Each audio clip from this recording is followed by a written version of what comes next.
네, 안녕하세요. 겐 세션이 아닌 제가 좀 이름을 좀 바꿔봤는데 멋이 없네요. 네, Introduction to Generative Model 네, 세미나입니다. 세션을 열게 된 신재호라고 합니다. 네, 오늘 세션이 그 슬라이드 보시면 아시겠지만 한 57개밖에 없고 그 중에서 한 9개 정도는 그 리뷰 전에 했던 거 리뷰인데 그래서 이게 얼마나 빨리 끝낼지 모르겠는데 뭐 여러분들 일찍 끝나면 좋잖아요. 그래서 네 최대한 일찍 끝내보되 그래도 그 좀 일단 진행해 보겠습니다. 우선은 그 개요는 보이시죠? 네 개요는 다른 거 같고요. 개요란다. 그 콘텐츠는 다른 거 같고요. 우선은 리뷰를 먼저 할 거고 그 다음에 그 생성 입문을 직접적으로 할 건데 여기서 디스크리미네이트 모델이 뭔지 왜 안 나오냐? 그리고 제네레이트 모델이 뭔지 정보 이론에 대한 복습 그리고 엘보라는 개념을 새로 알게 될 거고 그리고 최적화 개론에 대해서 조금 설명할 거고 그 다음에 샘플링 기법들에 대해서 몇 개 좀 얘기할 겁니다. 그리고 마지막으로 앞으로 저희가 세션에서 다루게 될 겐, BA, 디퓨전 살짝 겹핥기 느낌으로다가 그 대충 뭘 배웠는지 여러분들이 그래도 아 이게 이거구나 이래서 배우는 거구나 에 대해서 조금 알아야 된다 싶어서 그래서 넣었습니다. 네, 우선은 그 일정을 여태까지 한 세션들에 대한 일정들을 가져와 봤는데요. 저희가 한 며칠했더라? 이게 세 보니까 한 51일 정도 되더라고요. 그래서 그 여태까지 한 거는 생성 모델을 제외한 그 슈퍼바이스 지도학습, 비지도학습, 머신러닝에 대한 것과 그리고 CNN, RNN 그리고 트랜스포머 그리고 GNN까지 이렇게 해서 다들 고생하셨다 이 말씀 하고 싶어가지고 그래서 가져왔습니다. 네, 고생하셨어요. 네, 이제는 그 각각에 대한 그 뭐지 전했던 세션들에 대해서 잠깐 그 한 리뷰 용도로 갖고 왔는데 그래서 우선은 첫 번째 세션이 그 저희가 머신러닝을 위한 수학이었잖아요. 제가 알기로는 이게 그 이 세션이 첫 번째 세션이었는데 다들 그 좌절하셨다고 이 세션 듣고 그래서 이 세션에 대해서 조금 얘기하자면 뭐 우도라는 개념에 대해서 likelihood라는 개념에 대해서 배웠고 우도를 활용시켜서 뭐 우도라는 결국에는 그 뭐 어떠한 데이터가 있으면 이 데이터를 과연 어떠한 분포에 적합한지에 대한 그 수치라고 생각하면 될 것 같고 그리고 MLE라는 개념도 배웠고 저희는 그 베이즈 측면에서는 MAP라는 개념을 또 사용한다고 얘기를 했었고 그리고 정보 이론과 그 최적화에 대해서도 잠깐 배웠었는데 정보 이론에서는 KL 다이버전스가 뭔지 그리고 최적화에 대해서 살짝 배웠었죠. 다음으로 그 다음 세션은 그 리그레션하고 SVM, 즉 지도 학습에 대해서 배웠는데 여기서 갖고 온 것은 뭐 리니어 리그레션은 그냥 뭐 데이터가 있으면 그냥 이렇게 직선으로 이렇게 피팅 시켜 온 거고 로지스틱 리그레션 같은 경우는 클래스가 두 개밖에 없으면 이런 식으로 그 피팅을 시켜주는 거. SVM 같은 경우에는 이 여기에 있는 이건데 이게 그 누구지? 그 국위 전 회장 전 재병 말로는 이게 살짝 그 비무장 지대와 비슷하다고 막 그래서 네, 그 얘기 꺼내고 싶어서 갖고 왔고요. 그리고 네, 또 런리의 SVM 그리고 멀티클래스 SVM에 대해서도 배웠었죠. 네, 살짝 이거 갖고 온 이유가 뭐 그 리뷰 용도이기도 한데 근데 뭐 시간 때우기 용도도 있기 때문에 이 부분은 그냥 맘 놓고 그냥 들으셔도 괜찮습니다. 네, 그 다음은 그 성원님께서 진행해 주신 비지도 학습이었죠. 구체적으로는 차원 축소. 그래서 PC, LDA, MDS 이런 것들에 대해서 배웠고 그리고 좀 매니폴드 로닝 뭐 이런 식으로 그 뭐지 데이터를 이런 식으로 표현을 시켜서 그 러닝 시켜주는 그리고 티즈니 그리고 유맵 이렇게 각각 그 이렇게 티즈니 유맵이 이렇게 배웠었죠. 다음으로는 그 두 번째 비지도 학습 세션인 클러스터링에 대해서 배웠었죠. 제가 열었고요. 네. 그 K-means 클러스터링에 대해서 배웠었고 그리고 K-means 클러스터링이랑 네 설명 굳이 안 하겠습니다. 네, GMM에 대해서 배웠었고 GMM이랑 그 여러 개의 정기 분포들이 있으로 그 어려운 분포를 그 표현한 그런 분포고 EM 알고리즘에 대해서 배웠었죠. EM 알고리즘이랑 그 expectation이랑 maximization 투 스텝으로 이루어진 알고리즘이고 뭐 이런 식으로 여기서 시작했으면 여기로 갔다가 뭐 이런 식으로 이루어지는 알고리즘이라고 배웠었죠. 그리고 마지막으로 그 KN은 이거는 아마 여러분들이 다 아실 거라고 생각해서 그래서 넘기겠습니다. 네, 다음으로는 CNN에 대해서 배웠었죠. CNN이란 결국에는 컴퓨터 비전에서 사용되는 가장 많이 쓰이는 방법이고 그리고 컨볼루션에 대해서 먼저 배웠었죠. 컨볼루션이란 이런 식으로 그 커널을 통해서 이렇게 그 정보를 이렇게 하나로 그냥 갖고 오는 이 컨볼루션이고 유넷에 대해서도 배웠었죠. 유넷이란 이런 구조를 가졌으면 그리고 이렇게 좀 구조가 U 모형이라고 해서 유넷으로 불리는 걸로 알고 있는데 네. 그리고 레지넷은 뭐 다들 그 과제 다들 하셨죠? 그래서 레지넷은 지겹도록 그 형진이가 말이 이게 그 열심히 공부했으면 다들 알 거라고 생각하는 그 그림이고요. 그리고 그 CNN 심화에서는 오브젝트 디텍션에 대해서 배웠었죠. 이 바운딩 박스 안에다가 그 이게 그 뭐지? 이게 자전거 같다면 자전거 뭐 이런 식으로 바운딩 박스 그리면서 오브젝트 디텍션. 다음으로는 RNN 세션에 대해서 했는데 RNN은 결국에는 그 NLP를 위한 그 뉴럴 네트워크고 결국에는 비전하고 그 NLP의 가장 큰 차이점은 비전은 그냥 이미 이미지가 이미 숫자로 되어 있기 때문에 그냥 바로 갖다 쓸 수 있는데 NLP의 경우에는 이런 식으로 오렌지를 마셨다 이렇게 있으면 이것을 우선은 이 단어들에 대한 것을 토커나이즈 먼저 시켜줘야 되고 이렇게 다들 시켜주고 나서 이것들을 어떤 값을 매겨서 그 뉴럴 네트워크를 그 모델 안에 갖다 쓸 수 있다. 그래서 그게 NLP랑 CB랑 큰 차이점이고 그래서 NLP가 조금 더 어렵다는 말도 있고 그래서 RNN은 나중에 배웠었고요. 그래서 RNN에 대해서 배웠었고 RNN이랑 시계열 데이터를 위한 뉴럴 네트워크였는데 결국에는 그 히든 벡터를 이용해서 이 히든 벡터를 이용해서 여기 넘기면서 그 장기적 그 정보까지 그 갖출 수 있는 그런 모델이라 했죠. 그리고 LSTM이랑 GRU 같은 경우에는 RNN이 그냥 그 좀 더 어떻게 하면 좀 더 보완시킬 수 있을까라는 모델로 생각해도 괜찮을 것 같고 그리고 시퀀스에 대해서도 배웠었죠. 이 사진 뭐 과제 아직 하고 계시는 분들이라면 이거 계속 보게 되는데 네 과제 다들 열심히 하고 있죠? 네 열심히 만들었는데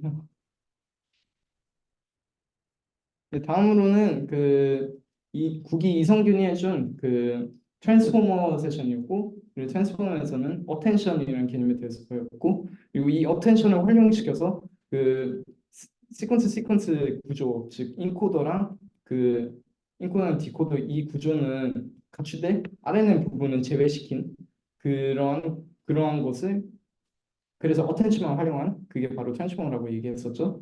그리고 그 해당 모델이 이렇게 오른쪽으로 갔고 그리고 이거는 딥러닝 스터디에서 다들 리뷰했을 거라고 생각해서 그냥 넘기겠습니다. 그리고 마지막으로 네, CNN 세션 네, 제가 잘 몰라가지고요. 네, 네, 그러면 그래프 미안해요. 네, 본격적으로 이제 그 오늘 세션에 대해서 하려고 하는데 왜 이 리뷰를 굳이 갖고 왔느냐? 오늘부터 제가 저번 주에도 말씀드린 적이 있는데 오늘부터 어떻게 보면 생성 모델에 대해서 입문하게 뭐 시작하게 되는 그리고 베리에이션 오토 인코더 그리고 디퓨전에 대해서 배우게 될 텐데 그것을 위해서는 조금 그 생성 모델이 뭔지 구체적으로 그리고 또 뭐가 필요한지 그것들을 먼저 우선 알고 나서 생성 모델로 들어가는 게 낫다 싶어서 이렇게 세션을 바꿨습니다. 네, 그래서 이제 시작하자면 우선은 디스크리미넌트 모델에 대해서 먼저 얘기할 건데요. 우선 여태까지 한 저희가 그 뉴럴 네트워크나 뭐 이런 게 결국에는 어, 클래시피케이션 문제였잖아요. 그래서 결국에는 이 데이터 X가 이렇게 있으면 이게 과연 고양이일지 아니면 강아지일지 이렇게 구분해주는 이러한 모델이었는데 근데 데이터가 하지만 라벨이 만약에 여기 없으면 이 두 가지 중에서 없으면 그러면 이게 분류를 못 해준다는 단점이 있었죠. 예를 들어서 여기 원숭이 이미지가 있죠. 원숭이 이미지 이 똑같은 모델을 넣었으면 그럼 여기에는 원색의 라벨이 없기 때문에 그래서 이렇게 그 뭐지 캣하고 독밖에 없기 때문에 이렇게 낮게 낮게 나타내는 그래서 얘가 분류를 못 시켜주는 그런 방식이 있죠. 네, 다음으로는 생성 모델입니다. 그 생성 모델이란 다름이 아니라 이 예시를 먼저 각에 대해서 먼저 설명해 드릴 건데요. 이 예시는 제가 아래에서 직접 그 돌려가지고 그 그래프 그린 건데 이게 다름이 아니라 표준 정규 분포에서 이렇게 만 개씩 뽑아가지고 이렇게 1차원으로 이렇게 나타낸 데이터를 이렇게 분포로 그냥 피팅 시킨 겁니다. 죄송합니다. 다시 설명하겠습니다. 이 그 표준 정규 분포에서 만 개의 데이터를 가지고 이렇게 그 1차원으로 표현했으며 그리고 이 위에 있는 거는 그 결국엔 다름이 아니라 그냥 n 0,1 이 분포고 결국에는 생성 모델이 하고 싶은 건 뭐냐? 어, 이거와 이 데이터를 가지고 이 데이터가 어떠한 분포를 따라가는지를 만들어주는 게 그냥 생성 모델이라고 그냥 생각하시면 될 것 같습니다. 그래서 이 예시를 보면 원래 분포는 그냥 그 기존 분포는 그냥 n 0,1이잖아요. 근데 이 데이터만을 이 만 개의 데이터만을 가지고 저희가 피팅을 시켜주게 되면 이거 보면 누가 봐도 그 정규 분포가 아니라는 걸 알 수 있죠. 이게 그 정규 분포를 따라가지만 근데 완전한 그 왼쪽에 비해서는 조금 삐뚤삐뚤한 부분들도 있고 그렇게 우리가 이러한 그 뭐랄까 이러한 분포를 생성시키는 게 그냥 생성 모델이다 이렇게 생각하면 될 것 같고 결국엔 그 실제 데이터에 그냥 분포와 유사하게끔 만드는 게 그 생성 모델의 목표라고 생각하면 될 것 같습니다. 그래서 이것도 우측에 있는 이 그 분포도 보면 그 이것에 대한 그 평균과 그리고 분산을 알아봤을 때 그 정확하게 0하고 1이 아니죠. 그래서 하지만 유사하죠. 그렇기 때문에 이게 생성 모델이다. 이렇게 대충 생각하시면 될 것 같습니다. 그래서 결국에는 실제 데이터에 대한 분포가 파란색이고 그리고 저희 모델이 만든 그 분포가 빨간색으로 생각하면 될 것 같고 이 둘을 그냥 최대한 유사하게 만드는 게 그냥 생성 모델의 목표다. 이것에 대한 좀 더 직관적인 예시를 한 번 더 가져왔는데요. 만약에 저희가 이 사람에 대한 그 이미지 데이터셋이 이렇게 좌측과 같이 있으면 그리고 이것을 이러한 식으로 그 이런 분포를 따라간다고 가정할게요. 이 분포를 PX라고 하고 그럼 이 저희가 이 데이터만을 가지고 이 이미지 데이터만을 가지고 이렇게 그 PX와 유사한 P hat X를 만드는 게 그냥 생성 모델이다. 그리고 이 P hat X를 만드는 과정에 있어서 그 좀 다양한 방법들을 쓸 수 있고 그래서 그 다양한 방법들에 대해서 그 이렇게 텍소노미라고 하는데 이거를 뭐라 하냐면 그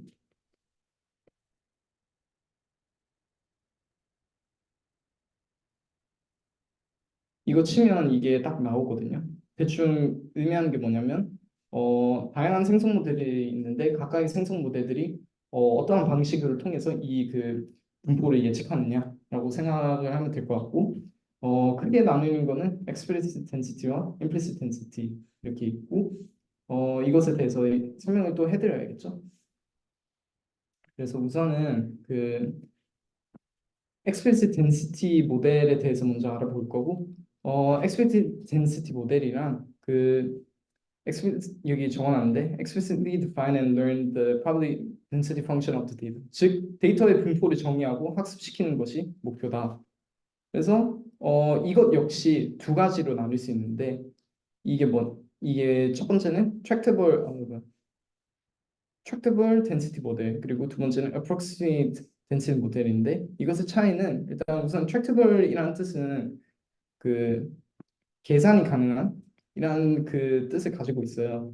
그래서 결국에는 이게 그 explicit tractable density 모델이 의미하는 것은 그 우도 아니면 밀도 함수를 직접적으로 학습이 가능할 때, 즉 이것과 같이 이것과 같이 그냥 그 학습이 가능할 때, 이렇게 표현이 가능할 때, 이렇게 계산이 가능할 때라고 생각하면 될 것 같고 반면에 approximate는 그럼 뭐겠어요? 그 반대겠죠? 계산이 불가능하지만 근데 어느 정도 좀 근사하게끔 만드는 것이 목표다. 그래서 우도 아니면 밀도 함수를 직접적으로 나타낼 수는 있지만 근데 계산이 불가능한 경우. 그래서 분포 아니 죄송합니다. 그래서 분포의 근사를 학습시킨다. 그래서 여기에서의 예시는 뭐 BA나 아니면 디퓨전이 있습니다. 그래서 네, 이런 식으로 그 레이턴트 베리어블을 가지고 그리고 좀 이 PX를 좀 더 근사시킨다. 이게 바로 그 explicit approximate density 모델이라고 생각하면 될 것 같아요. 그렇기 때문에 이 아래 같은 경우에는 샘플링 기법도 활용을 합니다. 나중에 얘기할 샘플링 기법들이 뭐뭐 있는지 또 얘기할 거고. 그러면 반면에 implicit density 모델은 뭘까요? implicit은 반면에 그 직접적으로 분포를 정리하지는 않지만 근데 데이터에서 샘플을 생성하면서 다른 분포들을 통해서 학습을 진행한다는 그런 그 모델이라고 생각하면 될 것 같습니다. 즉, 그 분포를 직접적으로 막 정의를 하거나 막 그러지는 않는데 그런데 샘플은 가능하기 때문에 그 샘플을 통해서 다른 방법을 통해서 학습을 진행한다.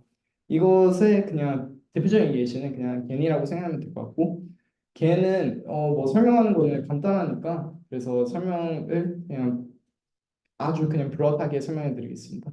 그래서 여기 저희 실제 데이터가 여기 있으면 그래서 이 real 이미지가 있으면 이것을 그냥 x로 표현하고 그리고 이 generator라는 게 있어요. 이 친구는 뭘 해주냐? 이 친구는 이 그 실제 이미지와 비슷한 그 이미지를 생성시키는 친구고 그리고 이 이게 그러면 x랑 x 해 이렇게 있는데 이 두 개를 그냥 디스크리미네이터 안에 넣는 거예요. 그럼 디스크리미네이터라는 친구는 뭘 해주냐? 이 x랑 x 해 중에서 어떤 게 진짜일지를 판단해주는 그냥 그런 그 친구라고 생각하면 될 것 같고 그래서 저희는 이게 그 실제가 진짜 이미지가 뭐고 가짜 이미지가 뭔지 알고 있잖아요. 그래서 이것을 활용시켜서 얘랑 얘를 학습시켜 준다라고 생각을 하면 될 것 같습니다. 여기서 분포를 정의하지 않았잖아요. 그렇기 때문에 implicit density 모델이다라고 생각하면 될 것 같습니다. 이게 그 누가 비유를 하기를 막그 디스크리미네이터는 경찰이라고 그리고 제너레이터는 위조 집회범 뭐 이렇게 누가 표현했었는데 네 누군지 기억이 안 나는데 네 아무튼 네 다음으로 넘어가겠습니다. 다음으로는 정보 이론에 대해서 인포메이션 티어리에 대해서 조금 복습을 할 건데요. 우선은 엔트로피라는 개념에 대해서 먼저 복습을 하겠습니다. 엔트로피는 보통 그 이렇게 H 그리고 P는 그 확률 분포고요. 그래서 환기분포 P의 가능한 결과에 내재된 정보의 양 아니면 불확실성의 척도를 나타내는 그냥 수치라고 생각하면 될 것 같습니다. 그리고 이것을 평균시키게 되면 그냥 기대되는 정보의 양이라고 해석이 가능합니다. 그러면 여기서 첫 번째 질문이 나가는데요. 하니까 갑자기 성호 형이 쳐다보네요. 네, 어떤 분포면 모든 결과가 공정하게 일어날 수 있기 때문에 엔트로피가 최대화된다고 해석이 가능하다고 이게 적어놨는데 이게 과연 어떤 분포일까요? 그냥 뭐 아무나 생각나면 네, 영어라 제가 외국인 네 맞아요. 네 나중에 5천짜리 드릴게요. 네 그게 그냥 엔트로피라고 생각하면 될 것 같고 그 그러면 그리고 식은 이렇게 나온 것 같고요. 그럼 크로스 엔트로피는 뭐냐? 크로스 엔트로피는 이런 식으로 그 P하고 Q 이런 식으로 됐는데 이 앞에 있는 게 P고 뒤에 있는 게 Q인 거 당연히 여러분도 아시겠지만 근데 그 이게 각각 의미하는 게 뭐냐? 실제 확률 분포 P와 모델이 예측하는 확률 분포가 Q예요. 그래서 이 P와 Q가 얼마나 유사한지 그 유사도 차이를 나타내는 그냥 값이라고 생각하면 될 것 같습니다. 그래서 유사하면 값이 0에 가까워지고 그리고 아니면 0보다 커진다. 그리고 10은 이것과 같고 그래서 여러분들이 막 그 딥러닝 스터디에서 플러스 엔트로피 로스 막 이런 거 활용하죠. 그게 여기에서 그냥 거기에서 그냥 크로스 엔트로피가 이거구나라고 생각을 해도 괜찮을 것 같습니다. 네, 다음으로는 KL 다이버전스예요. 근데 KL 다이버전스 같은 경우에는 그 머신러닝 위한 수학 세션에서도 잠깐 배웠었는데 얘는 뭐냐? 식은 이렇게 인풋은 P하고 Q를 얘는 이상하게 이런 식으로 그 표현을 하더라고요. 그래서 얘네 둘 다 확률 분포고요. 확률 분포 P와 Q의 엔트로피 차이를 나타내는 것입니다. 그래서 프로스 엔트로피하고는 조금 달라요. 그래서 이것을 조금 와닿지 않을 수도 있잖아요. 그래서 그냥 두 개의 분포의 거리 차이라고 이해를 해도 무방하지만, 근데 이게 실제로 거리 지표는 로 사용은 불가능합니다. 그래서 이거를 기초 과제로 문제로 냈었는데 왜 이게 거리 지표로 사용 안 되는지 두 번째 문제 설명해 주시죠. 가위바위보. 왜냐면 진다 가위바위보. 네, 그 두 개를 바꿨을 때 값이 달라져서 별로 굉장히 좀. 그러니까 두 개를 바꿨을 때 값이 달라져서. 네. 네, 맞아요. 왜 이렇게 밋밋하지? 네, 제가 좀 피곤해서 네, 죄송합니다.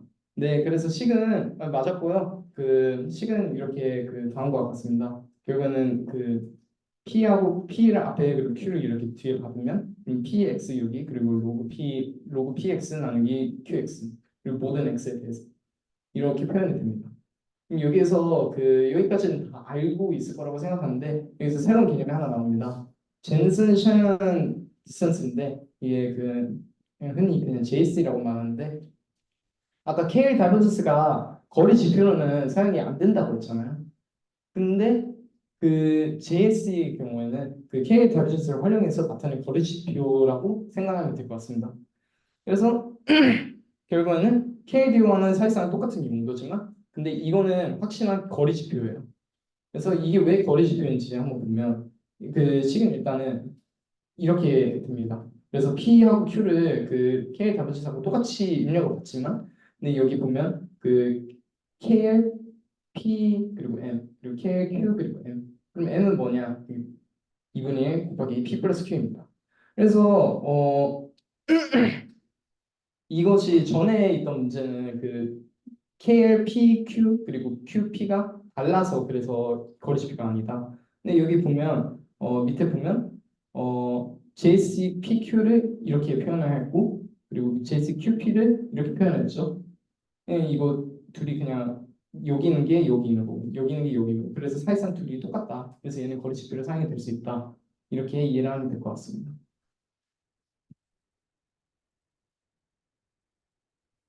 네, 다음으로는 여기까지가 정보 이론 관련된 거고 그리고 이것을 얘기하는 이유는 이게 그 겐에서 활용이 되거든요.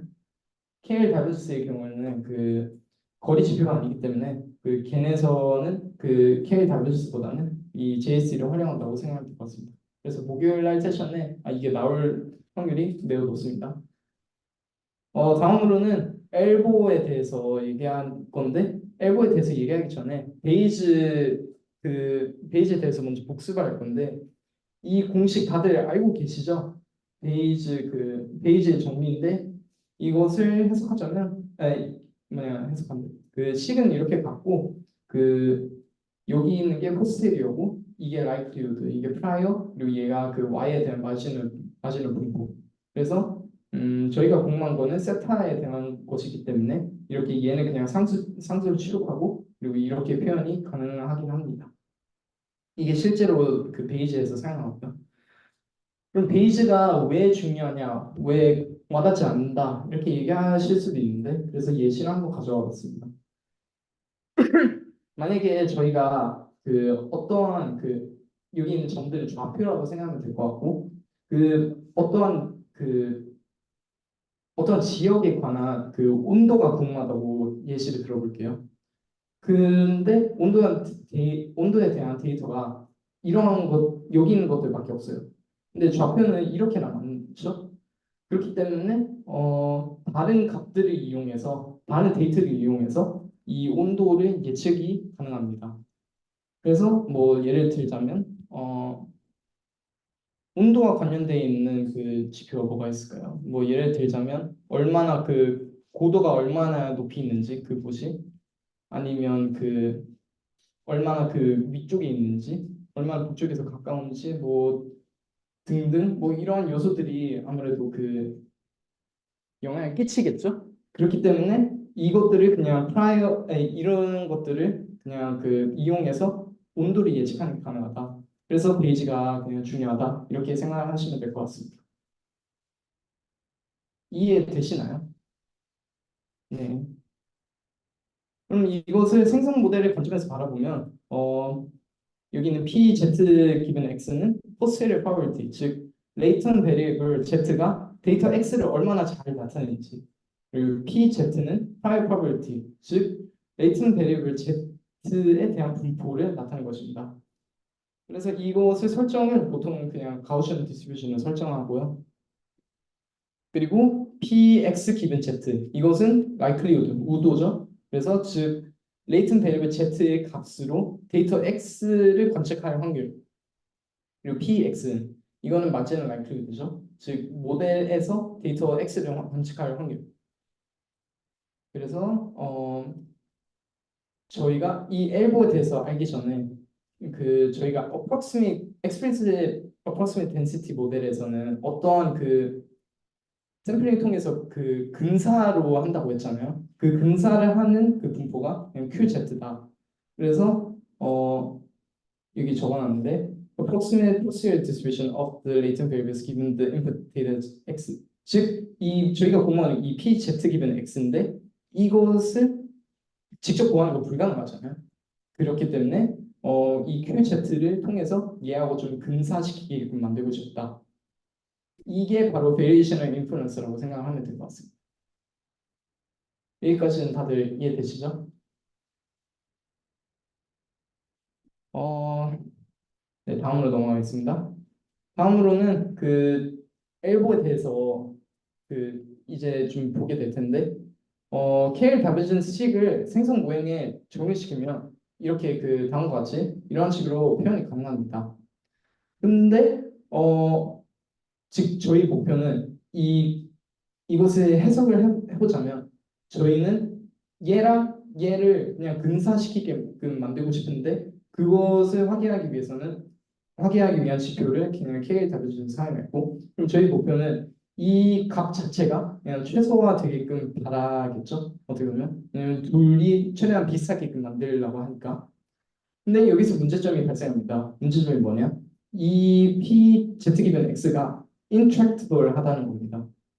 즉 이게 무슨 의미냐면 그냥 얘는 그냥 계산이 안 된다 이렇게 생각하시면 될 것 같고 그렇기 때문에 어 직접적으로 낮추는 것보다는 이 그 식 자체를 풀어가지고 intractable 그리고 tractable한 부분들로 나누고 그 다음에 tractable한 부분을 그냥 일부러 설정을 하고 이것을 최소화시키는 방법을 택한다.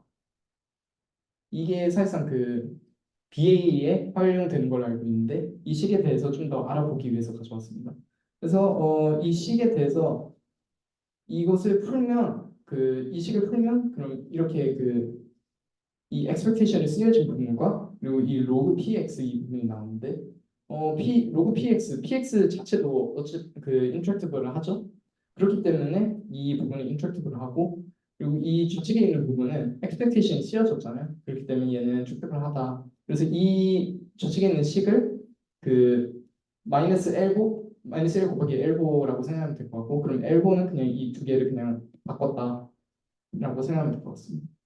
그래서 이 식이 왜 이렇게 되냐에 대한 것을 지금 알아봅니다. 우선 이 식 자체의 케일 다비준 식을 먼저 보면 이렇게 적분 형태로 그 표현이 가능하죠. 그래서 이것을 그 베이지 정리를 이용해서 이런 식으로 표현이 가능하겠죠.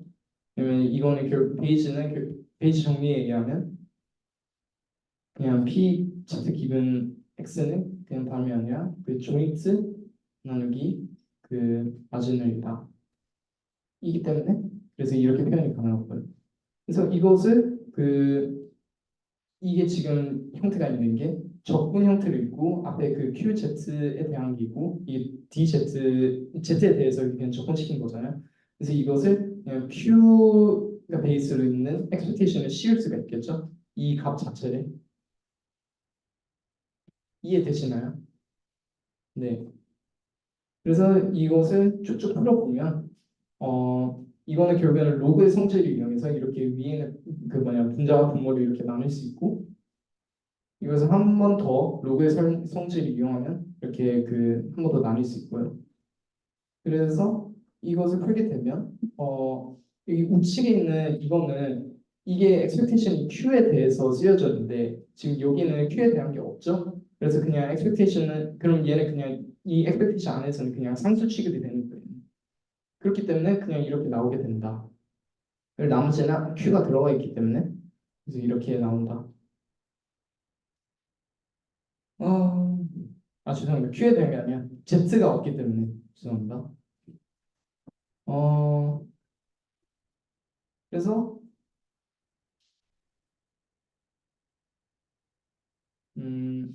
그래서 계속 해보자면 전에 보여드린 게 이거죠. 이게 그냥 유도 과정을 그냥 여기 설명해 준 거고 그러면 지금도 설명해 드릴 거는 전에 말씀드린 게 그 저희 목표는 이 KL 값을 줄이는 건데 이게 인트랙터블 하기 때문에 그래서 이것의 KL을 직접 풀기보다는 그 트랙터블하고 그 인트랙터블 하는 부분으로 이렇게 두 가지 나눠서 이 트랙터블한 부분이 결국에는 그 마이너스 1 곱하기 L4고 이 저희가 제시한 거는 그 제가 아까 전에 말한 거는 엘보를 최대화시키면 사실상 이게 주는 효과는 이 KL을 줄이는 것과 똑같은 효과를 가진다라고 말을 해드렸죠. 그래서 이게 왜 이렇게 되는지에 대한 것을 지금 알아볼 겁니다. 그래서 이 위에 있는 식은 그냥 다름이 아니라 그 전에 있는 식을 그냥 갖고 온 거고요. 이것을 그냥 재구성 시켜 보겠습니다. 그래서 얘를 그냥 이렇게 표현 얘를 그리고 여기에다가 얘를 그냥 그대로 여기에다가 그래서 이렇게 재구성을 했습니다. KL 다이버전스의 특성 중에서 하나가 그 결국에는 0보다 항상 커야 된다는 점이 있죠. 그래서 이런 식으로 0보다 항상 커야 되고 이것을 반대로 거꾸로 생각 이 마이너스 1을 곱하면 이렇게 그 마이너스 KL은 항상 0보다 작거나 같다라는 것을 알 수가 있죠. 어,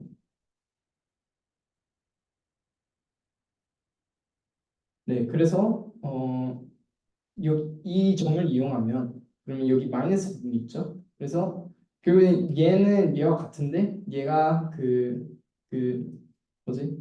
0보다 작기 때문에 이 부분이 0보다 작기 때문에 그래서 이 식이 성립이 된다. 결국에는 그 이 값은 이 그 얘 혼자 있는 것보다 그 항상 이렇게 부등호가 성립이 된다. 근데 이 값 자체는 여기 expectation 즉 엘보 값보다는 항상 똑같다. 그렇기 때문에 저희가 여기서 결론적으로 질 수 있는 거는 이 부분을 그냥 빼버릴 수가 있죠. 그래서 이 부분을 빼버리게 되면 그러면 로우 px 즉 저희 intractable한 부분을 이렇게 엘보로 그 표현 엘보와 관계를 이렇게 표현한 거죠. 그럼 여기서 알 수 있는 것은 그 로그 px의 최소값이 l보다 이것을 이해할 수가 있겠죠. 그래서 그 저희 목표는 그 k 다이버전스를 최소화시키는 것이며 그 이 로그 px 값이 인트랙터블 하기 때문에 하지만 엘보 값이 로그 px의 최소값이기 때문에 엘보 값을 최대화시킨다고 해서 그 이 로그 px 값이 그 이상해지는 게 아니라 어차피 얘는 그 이 로그 px의 그 최소값이기 때문에 이 엘보 값을 최대화시키는 것이 k 다이버전스를 최소화시키는 것과 똑같은 현상이다. 이렇게 이해가 가능합니다. 그래서 네, 거기까지 이해를 하면 될 것 같고요. 어, 그래서 이것을 정리를 해보자면 엘보식은 이렇게 표현이 가능한데 이 엘보식을 그 전에 있던 그 캐리 다이버전스의 그 특성을 이용하면 그 엘보는 로그 px보다 항상 작거나 같다. 근데 이 로그 px 부분이 인트랙터블한 부분이기 때문에 그래서 저희는 이 KL 다이버전스 자체를 그냥 최소화시키기 위해서는 이 엘보 부분만 그냥 최대화시키면 된다. 이렇게 이해를 하면 될 것 같습니다. 어, 제가 생각했던 그 딱 쉬는 부분이 여기 있는데 그냥 지금부터 한 10분 정도 쉬면 될 것 같아요. 여기서부터 또 그 수학적인 부분이 들어가서 한번 쉬었다가 머리 좀 식히고 오면 게 좋을 것 같습니다.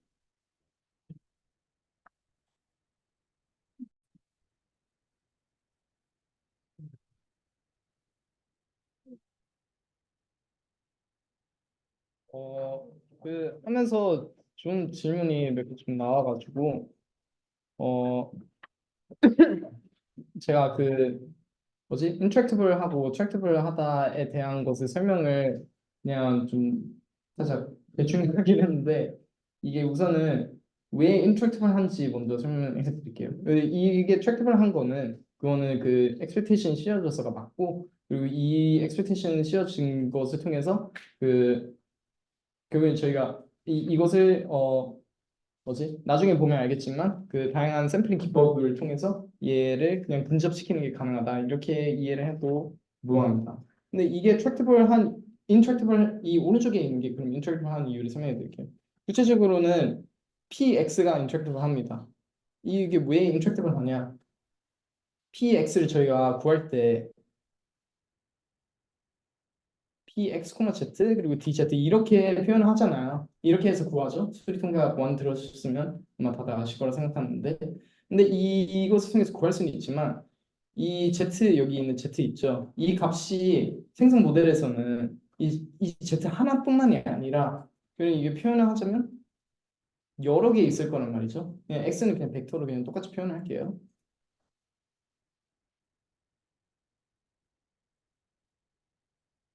음. 펜슬이 배터리가 나왔네. 뭐 아무튼 이 값을 적분시켜야 된다는 건데 이 값을 적분시키는 게 불가능하죠. 이걸 계산하는 자체가 불가능하죠. 그렇기 때문에 인트랙티블 합니다. 네, 넘어가겠습니다. 참고로 시작하기 전에 그 남은 거 두 개인데 이 두 개 다 10,000원짜리예요. 그래서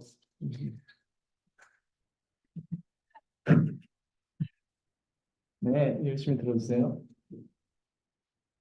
이렇게 하면 좀 더 다들 활발해질 줄 알았는데 개영항에서 그런지 다들 죽어 있네요. 네. 네, 다음으로는 그 최적화 개론에 대해서 뭐 조금 더 설명해 드릴 건데, 우선은 그 최적화하기 앞서서 컨텍스트 프로블럼이 정확하게 뭔지에 대해서 설명해 드릴 겁니다. 그래서 컨텍스트 프로블럼이 뭐냐? 결국에는 어, 이 예시는 미니마이제이션 프로블럼이긴 한데, 어떤 미니마이즈 아니면 맥시마이즈이 있고, 그리고 여기에 어떤 그 펑션이 있죠. 이 함수를 미니마이즈 시킨다는 게 저희 프로블럼인 거고, 근데 여기에 이거에다가 컨스트레인트 몇 개가 또 들어가죠. 이것들을 그냥 컨스트레인트라고 불리고요. 이것들이 결국에는 얘도 한 세트고 얘도 한 세트잖아요. 그래서 얘네들을 그냥 세트라고 생각하면 될 것 같고 그럼 컨텍스트 프로블럼은 뭐냐? 이 fx가 컨텍스트 펑션이고 이 여기 있는 세트들이 모두 다 컨텍스트 셋이면 그럼 컨텍스트 프로블럼으로 불린다. 그러면 컨텍스트 옵티마이제이션은 뭐냐? 클래스 트랙터블한 그 최적화 문제들이다라고 생각하면 될 것 같습니다. 그럼 또 이게 의미하는 바가 뭐냐? 이 문제에 대한 그 옵티멀한 x 프라임 값이 어떠한 알고리즘을 통해서 구할 수가 있다. 비록 이 크로스폼이 저희가 몰라도 그래도 알고리즘을 통해서 x 스타를 구할 수가 있다. 여기서 문제를 드리고 싶은데 그러면 어, 안 드리도록 할게요. 이거는 그냥 얘기를 해드릴게요. 아니다, 낼게요. 죄송해요. 여기에서 말하는 알고리즘이, 이게 너무 어려울 것 같아서, 여기에서 말하는 알고리즘들이 뭐뭐가 있을까요?가 질문인데, 혹시 아시는 분 계시나요? 당신 빼고.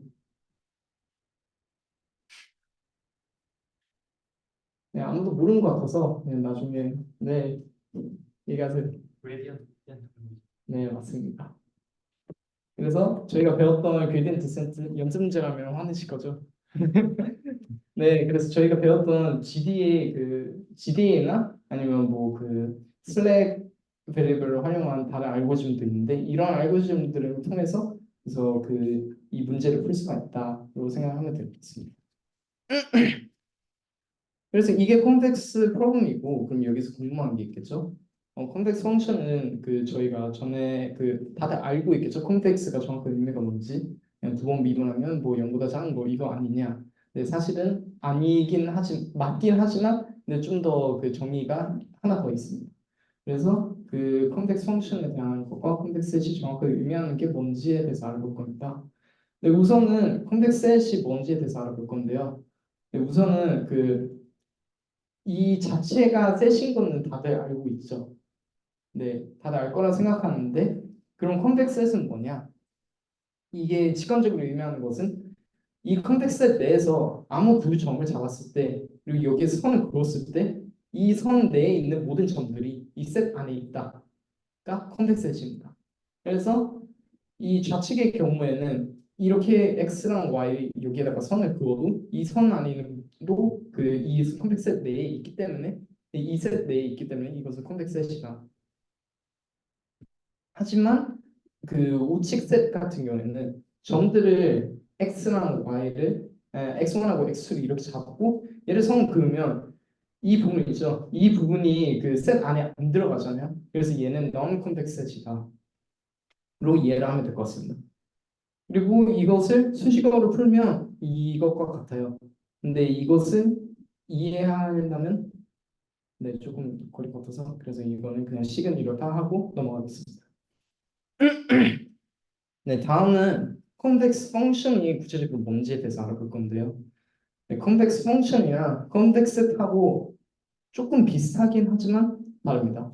네, 그래서 convex 펑션이랑 만약에 펑션이 이렇게 그 파란색과 같이 이렇게 fx가 이렇게 주어졌으면 이 아무 점 두 점, 이 fx 안에 있는 아무 점 두 점을 잡아도 그리고 이 점에서 선을 그으면 이 선 내에 있는 모든 점들이 결국엔 선은 점들이 여러 개 있는 거죠. 그래서 이 선에 있는 모든 점들이 이 그 뭐냐 이 여기 있는 그 즉 이 x1과 x2의 그 여기 사이에 있는 값들보다 이 선이 안에 있는 점들이 모두 다 높다로 해석이 됩니다. 조금 헷갈리죠 이건.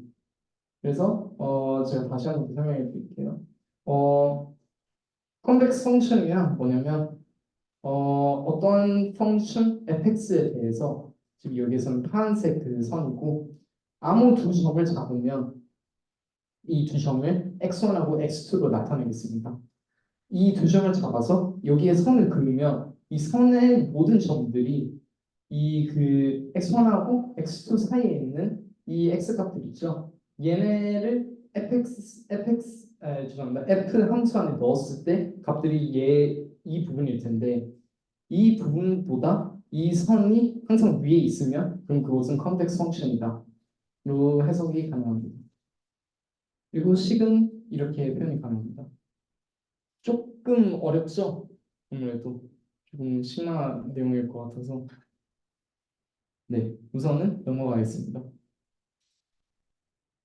그래서 컨텍스트 프로블럼이 결국에는 컨텍스트 펑션하고 컨텍스트 셋이면 그러면 이 컨텍스트 옵티마이제이션 내 안에 다 들어가는데 이것들은 결국엔 다 그 컨텍스트 프로블럼들을 그냥 다 하나하나씩 설명해 드린 건데 각각 그 살피려면 조금 오래 걸릴 것 같다고 생각해서 각각에 대한 건 설명을 안 했지만 뭐 몇 가지만 좀 설명해 드리자면 일단 리스퀘어 같은 경우에는 뭐 회계 분석 들으시거나 아니면 통방 들으신 분이라면 다들 알 거라고 생각해서 리스퀘어는 다름이 아니라 만약에 그 저희가 최적화하고 싶은 그 식이 그러니까 그 뭐냐 컴퓨터 펑션이 만약에 그 ax-b 이런 형태로 가면 이것을 그냥 리스퀘어로 부른다.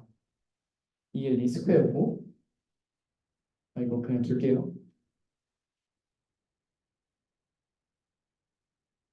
얘가 LS고 그리고 그러면 LP는 뭐냐? LP가 이 리니어 프로그램인데 LP는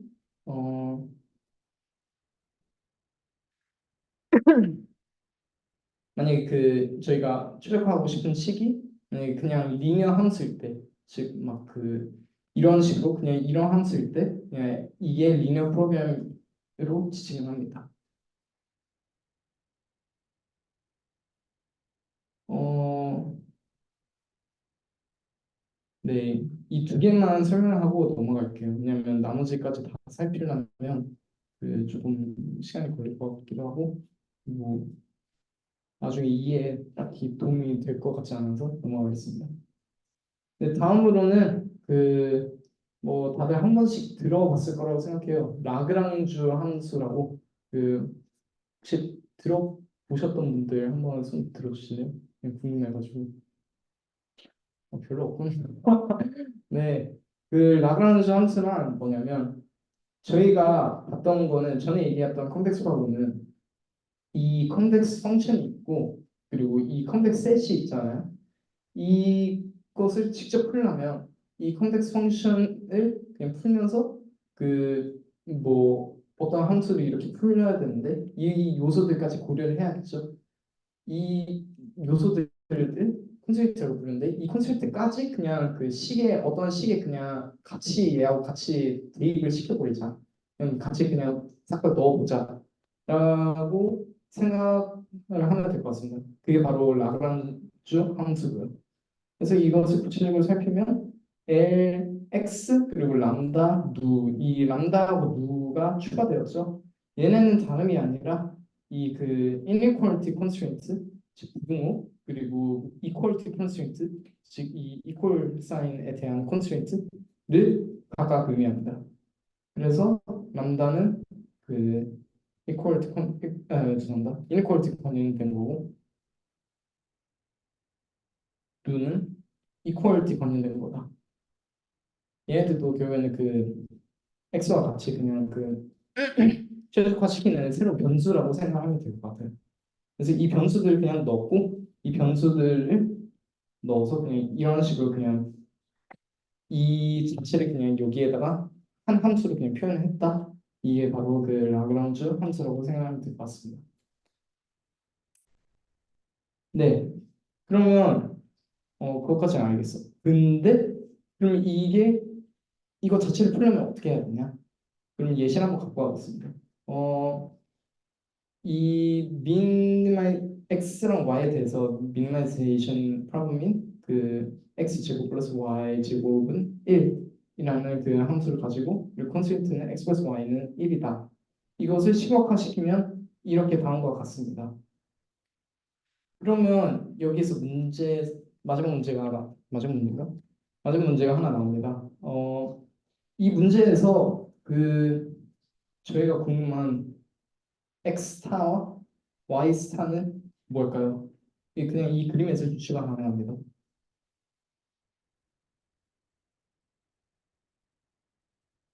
정우가 조금 다르긴 했어. 네, x 스타와 y 스타 둘 다요. 혹시 그렇게 생각하는 이유는? 그죠? 이게 적혀 있구나. 나 이거 못 봤네. 네. 그래서 그냥 여기 유추할 수 있듯이 그냥 뭐 갖고 오면 그냥 이 그 빨간색 선이 저희 컨스트레이트고 이 그 이 식 자체를 그냥 이렇게 그 이것을 뭐라 하더라 컨트롤 플롯이라고 하는데 이렇게 표현을 하면 그 얘가 그냥 가장 맞구나 이렇게 해석이 가능하죠. 근데 저희는 이렇게 시각화해서 이렇게 표현을 했잖아요. 그럼 이 문제 자체를 수식어로는 어떻게 풀까에 대한 궁금증이 또 생기겠죠. 그래서 그것에 대해서 알아볼 겁니다. 좀 지루할 수도 있어요. 근데 네. 그래서 이것을 차근차근 풀어보면 저희 문제는 이렇게 돼 있죠. 그리고 컨스트레인트가 이거고 이 컨스트레인트를 그냥 그 한쪽으로 그냥 표현하자면 x 플러스 y 마이너스 1은 0 이것과 똑같은 거죠. 얘가 의미하는 건. 그래서 이것 자체를 그냥 h 함수라고 표현할게요. x랑 y가 들었으니까 x랑 y 관 이게 0이다. 이런 관계를 가지고. 그래서 이것이 저희 이퀄리티 컨스트레인트입니다.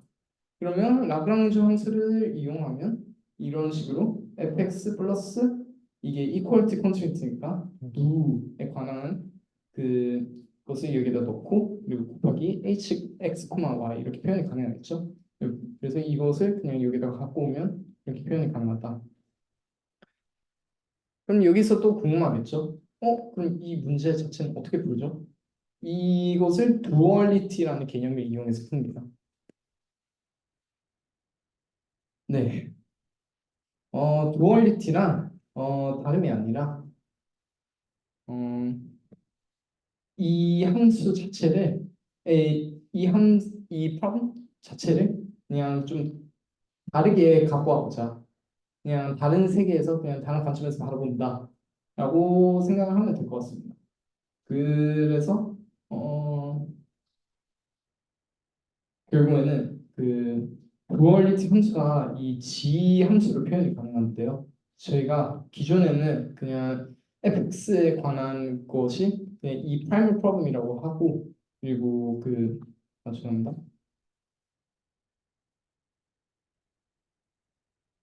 그럼 dual 세계에서는 뭐냐? x 람다 G 람다 네. 그리고 여기에 어떠한 컨스트가 들어가고 여기에 어떠한 컨스트가 들어가고 그래서 듀얼리티는 뭐냐? 그냥 이 저희가 궁금한 문제 있죠? 이것을 그냥 랑그랑주 함수를 표현하면서 이렇게 그냥 그냥 아예 다른 문제로 그냥 갖고 온 것이다. 근데 여기서 특징이 있다면 우선 이 G 함수 자체는 람다하고 누에 대해서는 항상 콘케이브하다라는 그런 특징을 가지고 있어요. 어, 그래서 다음 슬라이드 보면 조금 더 직관적으로 이해가 될 것 같은데, 이 X축 같은 경우에는 그냥 이쪽은 그냥 X에 관한 거라고 생각하면 될 거고, 이쪽은 그냥 람다하고 누에 관한 거라고 생각하면 될 것 같아요. 그냥 이해를 돕기 위해서 이렇게 가주는 겁니다. 그래서 이 좌측에 있는 것이 그냥 저희 프라이멀 문제고요. 원래 그냥 문제라고 생각하면 될 것 같고 이것에 의해서 만약 콘스트레이트가 이 파란색 부분이 콘스트레이트고 그러면 이 미니마이제이션 프로블럼이기 때문에 이것에 대한 솔루션이 여기 있겠죠. 반면에 두얼 함수 같은 경우는 항상 콘케이브 하다겠죠. 그래서 이렇게 표현이 가능하고 그 이것의 컨스트레인트를 이렇게 빨간색으로 표현한 거면 이게 결국에는 맥스 문제로 바뀌기 때문에 콘케이브니까 이렇게 얘가 그냥 옵티멀 그냥 솔루션이라고 생각하면 될 것 같습니다. 그럼 얘가 왜 중요하냐에 대한 궁금증이 생기겠죠. 저희가 전에 만들었던 이 함수 있죠? 이 함수도 그렇고 뭐 fx 자체에 대해서도 그렇고 만약에 fx 자체가 non convex일 수도 있잖아요. 저희는 convex 프로블럼에 대해서만 살폈는데 non convex일 수도 있죠. 이런 식으로 이거 보면 그냥 얘가 그냥 확실하게 non convex인 걸 알 수가 있죠. 만약에 얘가 non convex 해도 이것을 어떠한 g 람다 누로 표현을 하면 얘는 어쨌든 간에 얘가 컨텍스 하든 말든 콘케이브하다 항상 이렇게 이해를 하면 될 것 같습니다. 그리고 또 다른 점은 이 weak duality라는 건데 이게 되게 중요해요. 얘가 뭐냐면 이 primal problem에서의 즉 오리진 fx에 대한 것에 대한 솔루션이 d 스타 즉듀얼 펑션에 대한 솔루션보다 항상 크거나 작다. 이 관계가 항상 해당이 된다. 그렇기 때문에 이게 그토록 중요한 겁니다. 그러면 그것까지는 이해됐어. 근데 우리가 궁금한 거는 결국에는 솔루션을 찾는 거잖아요. 이 P스타를 궁금한 건데 그러면 이 저희가 궁금한 거는 결국에는 P스타인데 이 D스타를 이용해서 그럼 이 P스타를 어떻게 구함? 이게 궁금하겠죠? 이것은 한 가지 조건이 더 붙이면 이게 만족이 됩니다. 그래서 이 조건에 있어서 알아볼 건데 구체적으로 이게 조건이 왜 생기는지에 대해서는 최적화 개론 수업을 들으면 좀 알 것 같다고 생각하는데 그래서 그 조건에 대해서는 설명 안 할게요. 그냥 조건이 뭔지만 설명해요. 하겠습니다. 그 조건들은 KKT 컨디션이라는 거예요. KKT 컨디션이고 그것은 여기 좌측에 있는 단어와 같습니다. 이 KKT가 그 그냥 사람들 이름에 이세 명이 이 KKT 컨디션을 만들었는데 이 세 명의 그냥 앞글자 그냥 KKT를 가져와서 그냥 그래서 KKT다라고 생각하면 될 것 같아요. KKT 자체가 뭐 특별한 의미를 가진 건 아닙니다. 그래서 이 조건이 만족이 다 되면 그러면 이 그 equality 사인이 만족이 된다. 그리고 이것을 저희는 strong duality라 부릅니다. 그러면 여기서 알 수 있는 것은 그럼 얘가 피스타가 뭐 그 만약에 구하기 어렵다. 너무 컴플렉스라서 구하기 어렵다. 뭐 등등 이러한 이유들이 있겠죠. 너무 컴플렉스라서 너무 구하기 어려워요. 그러면 이 크리티컬 컨디션이 맞으면 그러면 이 D스타를 그냥 대신에 좀 더 쉽게 풀어서 D스타를 구하고 그래서 이 P스타와 같기 때문에 이렇게 그 P스타를 구하는 게 가능하다. 근데 이게 만약에 strong duality가 해당이 되는 경우 근데 weak duality 이게 해당이 안 돼요.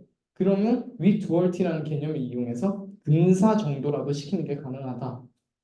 이게 바로 그 duality의 개념입니다. 이해가 되시는지 모르겠지만 넘어가겠습니다. 예시거든요. 아까 말했던 그 예시를 다시 갖고 오면 저희가 궁금했던 문제는 결국은 이거죠. 이거고 저희가 어디까지 했지? 라그랑주 함수까지 이렇게 세웠죠. 그래서 저희가 두얼 함수를 바꾸기 위해서는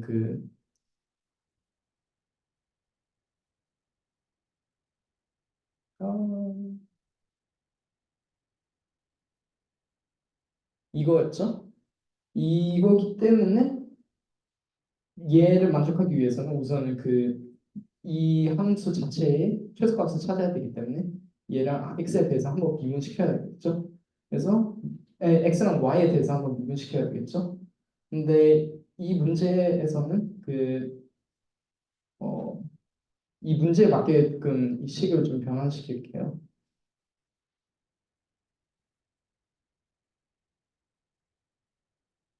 발음이 변환시키는 뭐냐? 이니퀄리티 컨스트레인트가 없기 때문에 얘를 없앴고 x가 그 인풋이 두 개이기 때문에 x랑 y를 표현한 거고 눈은 남고 이렇게 표현한 겁니다.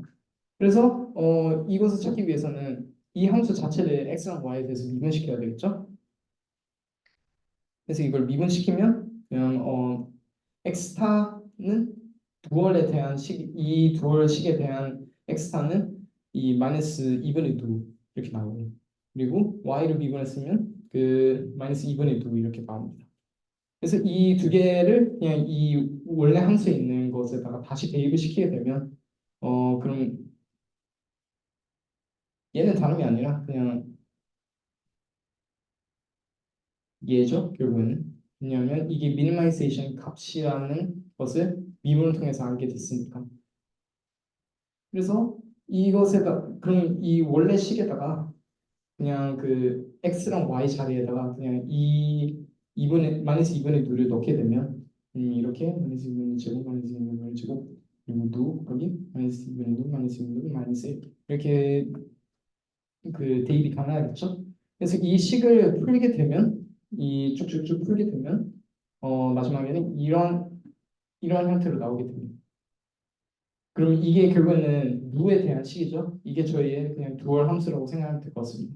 하지만 전에도 말했듯이 두얼 함수는 항상 콘케이브죠. 이렇게 그렇기 때문에 이것은 맥시마이제이션 누에 관한 맥시마이제이션 프로블럼으로 바뀝니다.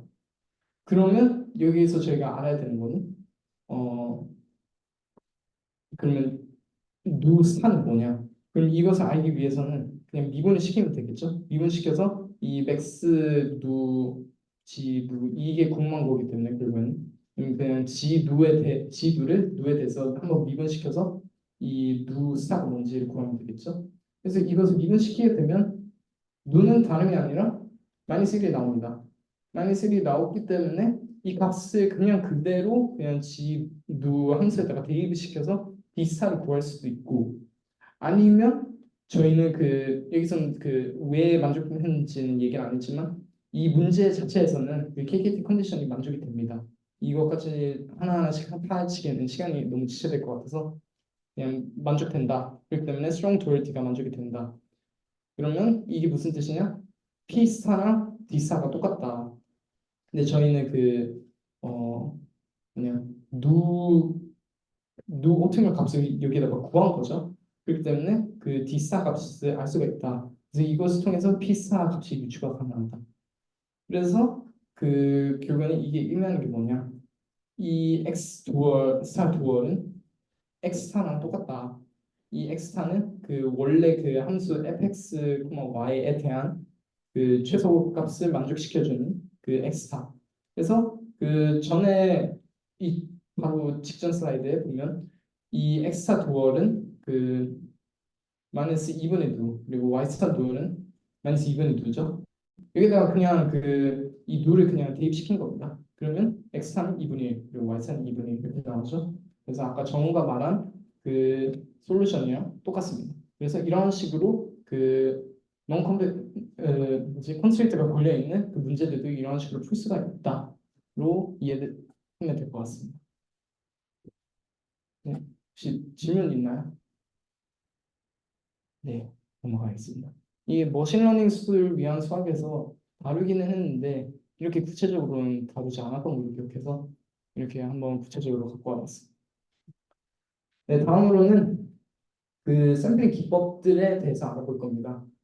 전에 그 엘보식에서 그 제가 트랙터블 한 부분이 왜 트랙터블 하냐면 그 expectation이 씌워져서 이게 트랙터블 하다 뭐 대충 이렇게 표현을 했었죠. 이게 왜 이렇게 되는지 알기 위해서는 그 여러 샘플링 기법들을 통해서 이 그 expectation 값을 그냥 그 근사시키는 게 가능하다. 이렇게 이해를 하면 될 것 같습니다. 그게 가능한 이유는 몬테칼로 에스티메이션 덕분이고요. 그러면 그럼 몬테칼로 에스티메이션은 무엇인가요? 이렇게 질문이 또 나오겠죠? 몬테칼로 에스티메이션은 다름이 아니라 그 law of large numbers는 그걸 알기 위해서 전에 그 law of large numbers가 뭔지에 대해서 알아야 되는데 여러 확률 변수들의 평균이 해당 확률 변수의 기대값에 접근한다는 개념입니다. 이 원리를 이용해서 기대값을 구하는 방법이 몬테칼로 에스티메이션입니다. 그래서 이것을 직관적으로 이해하기 위해서는 이 예시보다는 제 생각에는 어, 아까 설명드렸던 예시를 드리겠습니다. 잠시만요. 어, 이게 그 통계 쪽으로 다시 돌아가게 되는데 그 조금만 참아주세요. 이 저희가 모집단에 대한 그 모수 뮤가 있다고 생각할게요. 이 모집단에 대해서 뮤에 대해서는 그 모르는 값인데 저희가 궁금한 값이죠. 그래서 이것을 구하기 위해서는 표본 내에 있는 값들을 그냥 싹을 다 표본 내에 있는 값들을 통해서 뭐 x 바를 통해서 어 얘에 그냥 분사시키게끔 만들 수가 있겠죠. 근데 이 개념 다들 알고 있잖아요. 근데 이게 가능한 이유는 아마 대부분의 경우 잘 모를 수도 있는데 어, 가능한 이유는 이 그 아까 말했던 law of large numbers 덕분이고 이 law of large number에 의하면 이 그 x 바가 여러 가지 있으면 즉 뭐 x 바 1, x 바 2, 뭐 x 바 3 이렇게 점점점 이렇게 막 x 바 n까지 있으면 얘네들이 많으면 많을수록 그 이것에 대한 평균이 뮤에 근접하게 된다. 그래서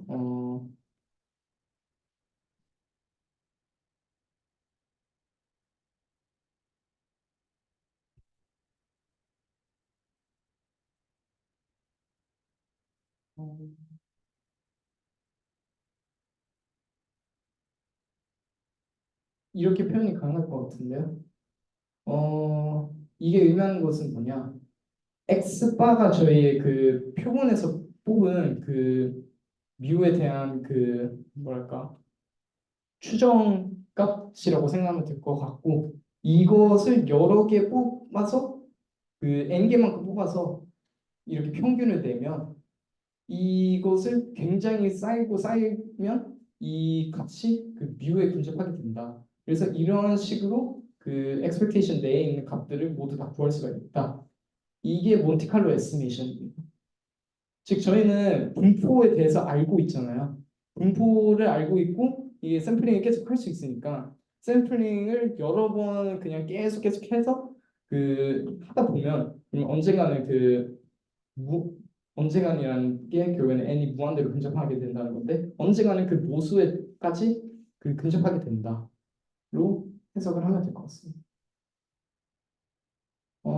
그래서 몬테칼로 에스티메이션에 관한 예시를 갖고 오긴 했는데 이건 다름이 아니라 그 설명해드리자면 이 그 설명하기 전에 이게 뭐냐면 동그라미의 그 4분의 1 지점 4분의 1 부분이라고 생각하면 될 것 같은데 그 저희가 궁금한 거는 파이고 이 파이 값이 궁금한 거고 이 파이 값을 구하기 위해서는 그 저희가 공식을 알고 있잖아요. 동그라미에 대한 공식을 알고 있잖아요. 그래서 그 공식을 이용시켜서 그 네, 이 공식을 이용해서 이 파이 값을 근접하게 된다로 해석을 하면 될 것 같고 그럼 이 지금 여기 보면 이렇게 네모로 된 부분이 0, 1, 1이잖아요. 저희는 이거 자체에서 그 0, 이 네모 부분에서는 아무 데에서나 그냥 유니폼 분포로 그냥 뽑을 수가 있죠. 이거는 뭐 다름이 아니라 그냥 뭐 R에서도 가능한데 R에서는 그냥 뭐 R 유니트 그냥 0,1 이렇게 그냥 뽑을 수 있겠죠. 물론 둘이긴 하지만 그래서 아무 지점을 그냥 이렇게 여러 번 뽑으면 이것에 의하면 그 이 부분 나는 그러니까 설명하자면 여기에서 뽑았을 때 이 영역 안에 들어가는 것과 이 영역 안에 들어가는 것과 이 전체에 대한 것들의 개수를 저희는 알 수가 있죠. 샘플링을 여러 번 하면. 그래서 그것의 비율을 이용해서 그냥 파이에 근접하게 된다. 그래서 파이를 이게 이 원래는 애니메이션인데 n이 늘리면 늘릴수록 그 파이가 저희가 추정하는 파이 값이 좀 더 3.14 뭐시 이렇게 근접하게 되거든요. 그래서 몬테칼로 에스티메이션이 그런 거다라고 생각이 들 것 같습니다. 그냥 샘플링 여러 번 해서 그냥 추정 값에 근접하게 된다. 이게 몬테칼로 에스티메이션이고 이것을 활용시켜서 다른 샘플링 기법들에 대해서 알아볼 겁니다. 네, 우선은 그 중에서 가장 빠뜨리면 안 되는 별로 중요하지 않은 내용, 그러니까 요즘에는 안 쓰이는 내용이지만 근데 빠뜨리면 안 되는 내용이 바로 rejection method고요. 뭐 이게 다른 데서는 뭐 acceptance rejection method로 불리기도 합니다. 얘가 의미하는 건 뭐냐? 기준 분포 PX에서 만약에 뭐 샘플링하기 어렵다고 칠게요. 뭐 예를 들자면 분포 자체가 어, 이렇게 있으면 막 이렇게 괴랄하게 생겨가지고 그래서 샘플링하기 어렵다고 생각을 하겠습니다. 그래서 보다 쉽게 뽑을 수 있는 QX 분포를 선택을 해서 그래서 만약에 이 QX에서 뽑은 게 P 영역 안에 들어가면 그럼 그거를 그냥 그 PX에서 뽑은 걸로 간주를 하고 그게 아니면 그냥 그 뽑은 값을 그냥 버리고 이런 식으로 되는데 여기서 조건이 하나 있는 게 만약에 이게 PX고 이게 QX인데 당연히 이게 이 지금 있는 QX 상태는 어떠한 상수값 C를 곱한 겁니다. 왜냐면 결국엔 분포잖아요. 분포라서 여기 밑에 있는 합산이 결국에는 1이 돼야 될 텐데 근데 이게 실질적으로는 이런 형태가 될 거란 말이에요. 그래서 얘가 딱 덮어주는 만큼 C를 곱해준다. 그냥 펌핑 시켜준다. QX 자체를. 그래서 최적의 C값은 이렇게 이걸 통해서 그냥 구할 수가 있고 참고로 여기서 Q는 저희 보통 프로포스 덴시티라고 얘기를 하고 여기서 저희가 구하고 싶은 P는 target density라고 말을 합니다. 그래서 알고리즘 자체를 살펴보면 그 우선 이 C 값을 세팅을 해준다.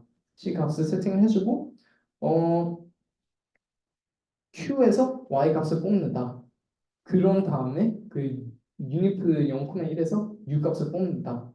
그 다음에 이게 만족이 되면 즉 저희가 뽑은 값이 그 여기 안에 들어가면 그러면 accept을 하고 만약 그게 아니면 여기를 다시 돌아가서 다시 뽑는다.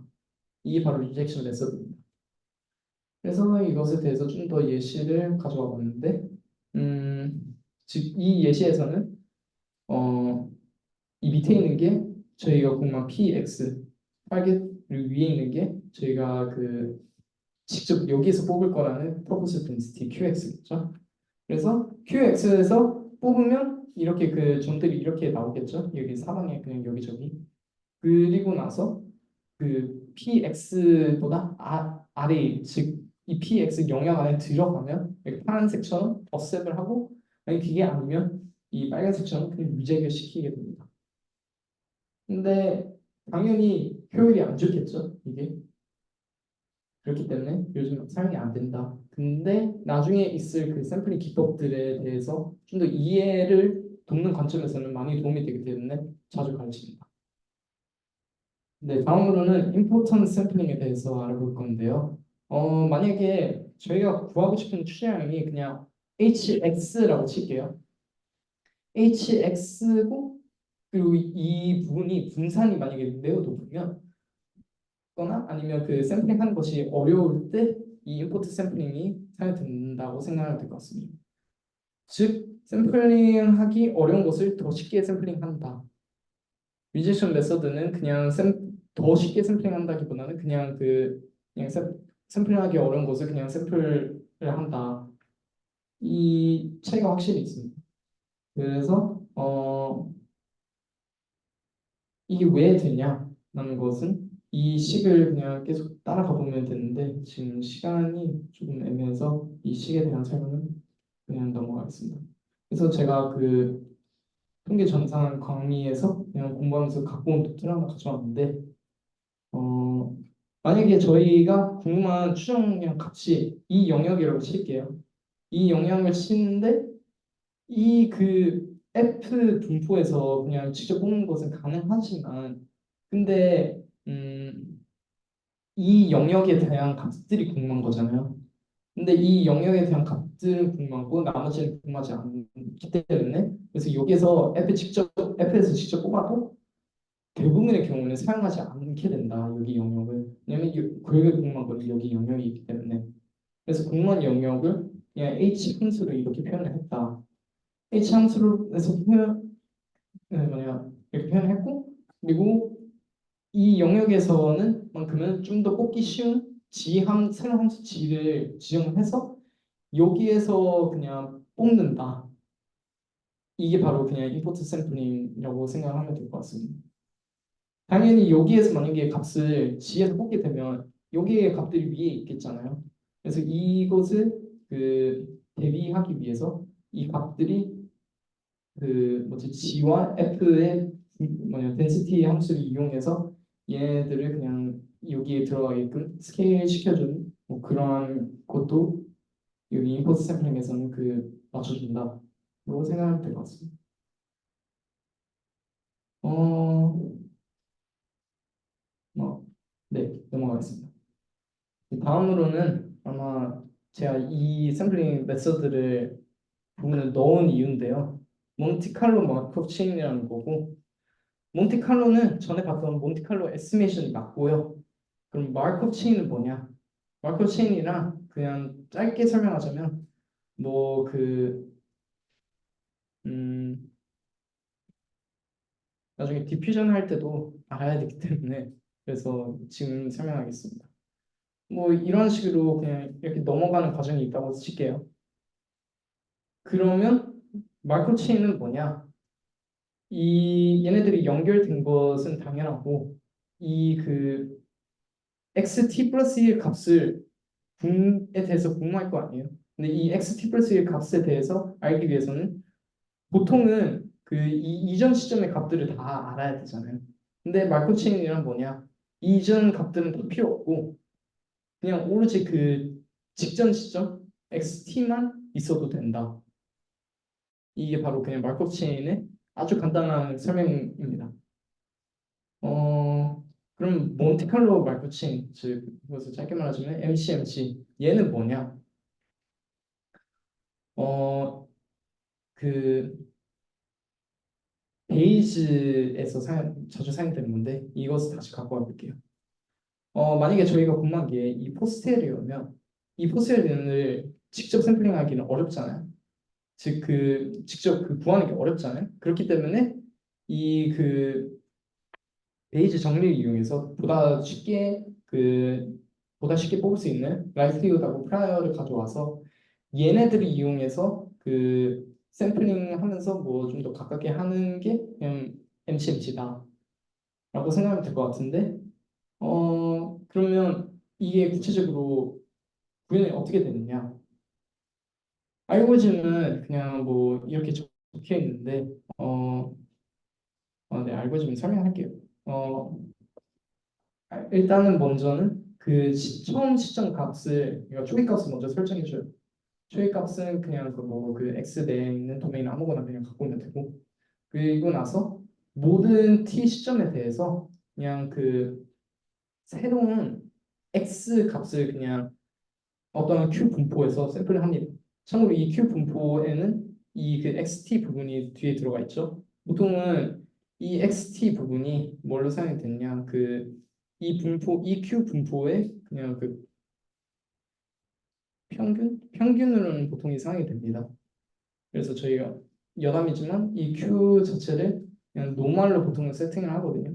그래서 노멀에다가 xt의 어떠한 그 시그마 제곱값 이렇게 저희는 보통 설정을 합니다. 그래서 이 값을 설정을 하고 만약에 새로 샘플된 값이 이 분포랑 비교를 해가지고 만약에 들어가면 만약에 그 해당이 되면 그러면 offset 그게 아니면 그냥 그 이전 시점하고 똑같이 그냥 이렇게 똑같이 설정해 준다. 그러고 나서 다시 샘플링을 계속 해준다. 그래서 이 예시를 보면 이게 사실 되게 좋은 예시라고 생각하는데 이 예시를 보면 알겠지만 이게 x1 초기 값이고 x1에 대해서 그냥 새로운 x 프라임을 그냥 설정해 줍니다.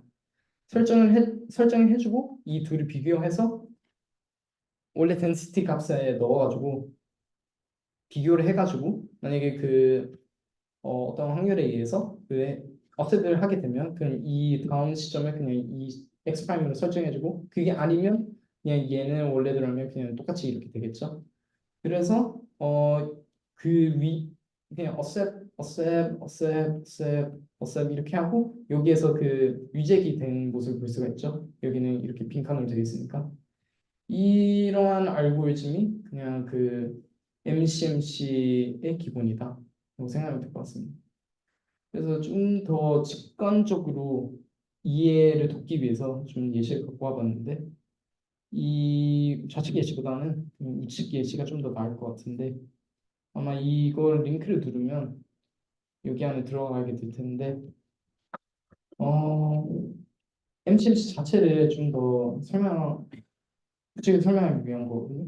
그래서 이것을 보면 이 도넛 모양의 분포 내에서 샘플링을 하기 원하는데 근데 이 샘플링이 어렵잖아요. 어찌 보면 샘플링이 사실상 불가능하고 그렇기 때문에 이런 식으로 이렇게 이런 식으로 Q를 그 동그라미 화살표 있죠?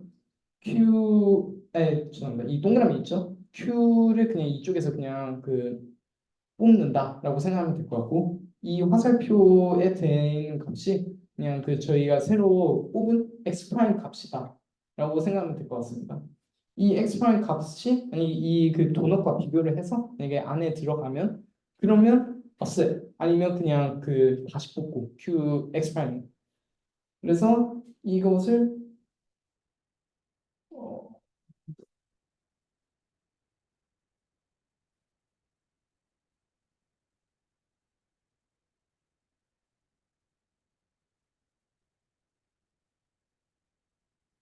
죄송합니다. 이게 보여드리고 싶은 이게 좀 간지나거든요. 이게.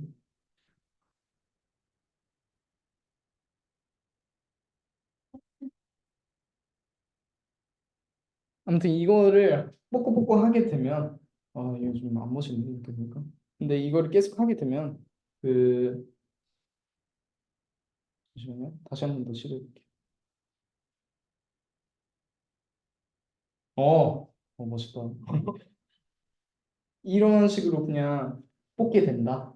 이게 그냥 그 MCMC다라고 생각하면 될 것 같아요.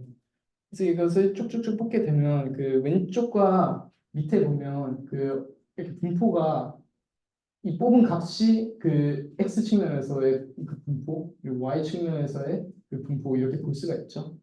이런 식으로 그냥 샘플링을 하는 게 그 MCMC다로 생각을 하면 될 것 같습니다. 뭐 제가 굉장히 간단하게 설명한 건 맞습니다. 아무래도 더 뭐가 들어가는데 그래서 이것을 그 다시 와서 아니 여러 번 뽑게 되면 이렇게 그 다음과 같이 도넛 모양에서 뽑은 것 같이 그냥 이렇게 샘플이 이렇게 제너레이팅이 되겠죠. 그래서 이 좌측에 보면 이 그 y에 대한 분포도 생기고 밑에 보면 x에 대한 분포도 생기고 이게 그냥 MCMC다. 그래서 이 값들을 이용해서 저희가 궁금했던 그 추정량 세타의 근접이 가능하다. 몬테칼로 에스티메이션에 의해서 네, 거의 다 끝났습니다. 생각보다 기네. 네, 마지막으로는 그 다름이 아니라 혹시 MCMC 관련해서 질문 있으신 분 있나요? 없으면 넘어가겠습니다. 마지막은 그 그냥 앞으로 배우게 될 그 모델이어야 되나? 모델들에 대해서 조금 간략하게 설명해 드릴 건데요.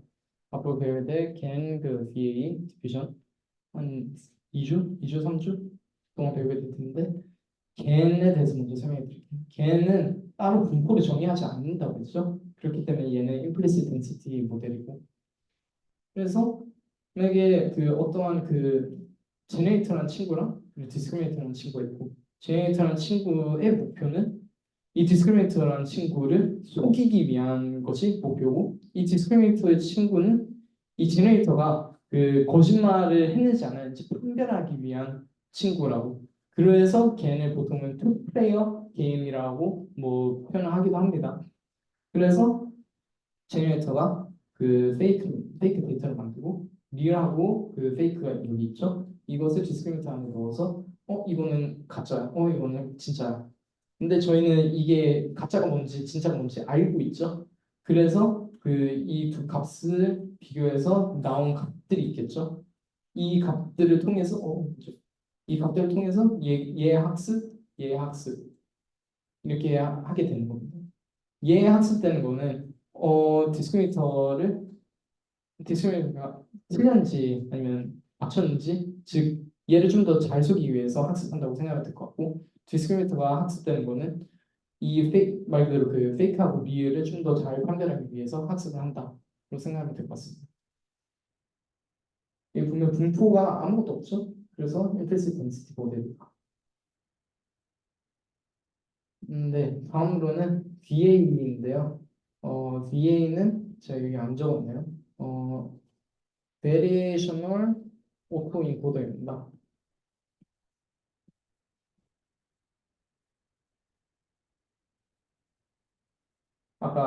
여러분으로 그 아까 엘보도 제가 그 엘보라고 했지 다들 막 그 팔꿈치 아니야 이렇게 생각할 수 있을 것 같은데 엘보는 그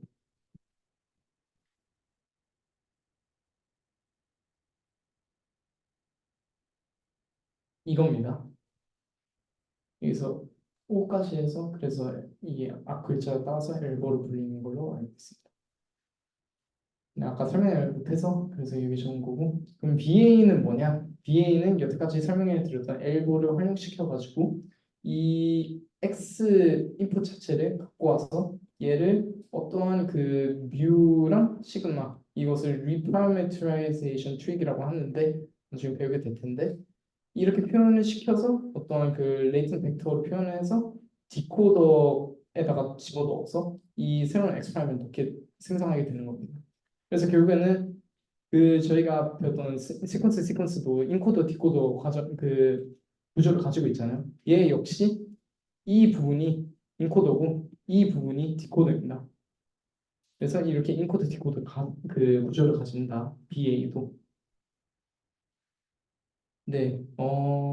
근데 오토 인코더와 BA 차이는 그럼 뭐냐?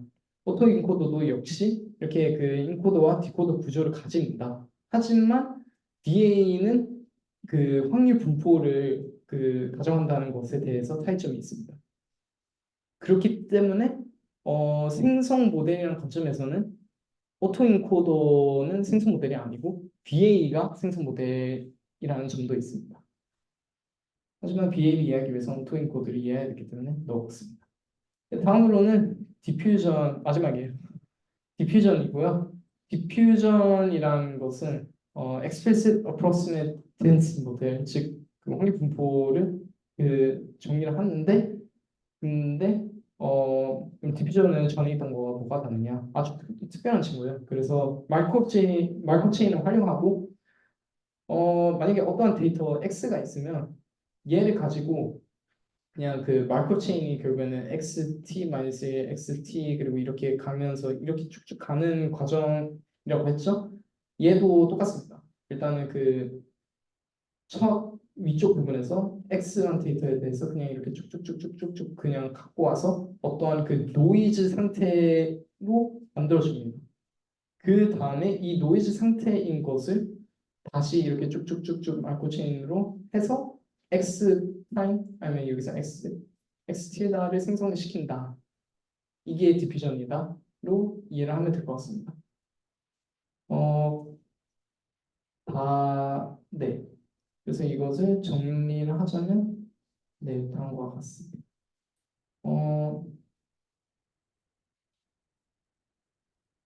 어, 최근 생성 모델에서는 걔는 조금 일찍 나왔고 제가 알기로는 그리고 요즘에 스테이블 디퓨전도 핫하다고 알고 있고 그래서 뭐 근데 괜히 그렇다고 해서 성능이 나쁘다 이런 것도 아니기 때문에 그래서 배워두면 좋을 것 같다고 생각합니다. 네, 마지막으로 서머리를 해보자면 그냥 그 여태 얘기했던 것들을 그냥 하나씩 갖고 왔는데 디스크리미네이트 모델이랑 그냥 판별하는 모델이고 제네레이티브 모델이랑 생성 모델이고 확률 분포 PX를 그냥 만든다고 생각하면 될 것 같고 그리고 정보 이론 부분에서는 엔트로피는 어떠한 분포에 대한 언설턴티의 척도를 나타내는 값 그리고 KL 다이버전스는 두 분포 간의 거리를 나타내는 것. 하지만 거리 지표는 아니다. 그럼 JSE, 젠슨 샤넨 디스턴스는 KL 다이버전스를 활용시켜서 거리 지표를 나타낸다. L5는 그 explicit approximate density 모델에서 latent variable를 이용해서 목표인 PZ 기분 X를 근사하기 위한 그냥 그 다른 방법이라고 생각하면 될 것 같습니다. 최적화 내용에서는 뭐 컴플렉스 프로블럼이나 컴플렉스한 셋의 컨스트레이트와 오브젝트 펑션이 모두 컴플렉스할 때 알고리즘을 통해서 옵티멀 값을 구하는 것이 가능하다.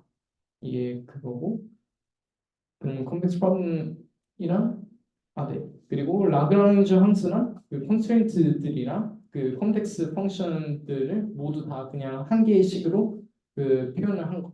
그럼 두얼트는 이 라그랑주 함수 자체를 풀어주는 방법, 즉 논 컴플렉스 옵티마이제이션에서 자주 쓰이는 그냥 기법이다.